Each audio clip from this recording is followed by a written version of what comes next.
You are no contact with your mother. And actually, the fact that she's sending gifts after knowing that you are no contact with her speaks volumes as to her willingness to respect your boundaries, which is part of the reason you're no contact in the first place. But anyway, let's go to the gifts. They aren't gifts, they're tools.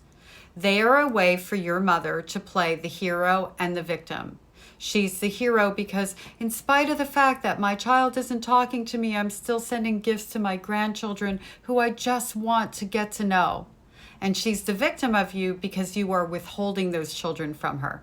This is what's going on behind the scenes. This is how she is using those gifts as tools. None of these things that she's saying or doing are any of your business or concern because you're not in a relationship with her, and what she says and does, that's over there. Although I know that it can be emotionally impactful, especially if you have monkeys in the middle, flying monkeys going, oh, did you receive the gifts, and calling you out on it and all that sort of thing. I don't know if you have that situation, but let me address it for people who might be in that situation. I don't wish to have a conversation where it involves my parent who I'm no longer speaking to. This is not a topic of conversation. You shut it down. You don't address the gifts. You don't address the children. You don't address the contact, the no contact, nothing.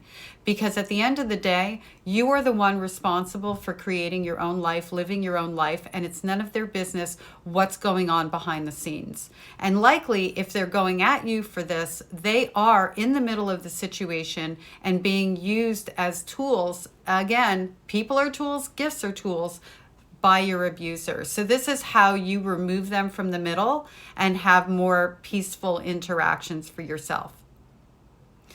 Why send the gifts? Why not just talk about the gifts that were being sent? Why not just lie about it? I mean, these type of people do that all the time.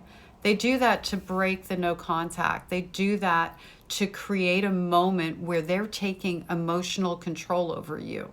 They do that on purpose. They know that it is hurting you, that they are not respecting your boundaries or bothering you or triggering you. They know that it's having an effect.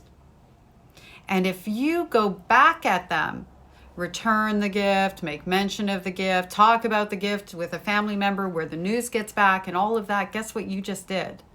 You broke your end of the no contact. You don't have control over what they're going to do, but you do have control over what you're going to do. Donate the gifts. Don't make mention of them to anyone who could possibly interact with the people you are no contact with, and go about your life. And by the way, good on you that you are creating that distance for your children and that you are preventing the cycle from continuing on. I applaud you for this because I cannot tell you how many times I see these relationships continue where the children have connection to toxic grandparents. Even when the adult child is no contact, they'll let that toxic grandparent have access to those children out of guilt, out of, that whole thing, the family pressure and everything. And now the kids become teenagers and all of a sudden those relationships that they have with their parents becomes fractured because that grandparent has been conditioning them, waiting in the wings for that moment to destroy that relationship. So what you have done is not only broken the cycle of abuse for your children, but you have also made sure that nobody can move in between you and hurt the bond that you are building with them. So anyway, I hope that this video is helpful for you. They are not gifts. Donate them, don't acknowledge them, and keep moving forward.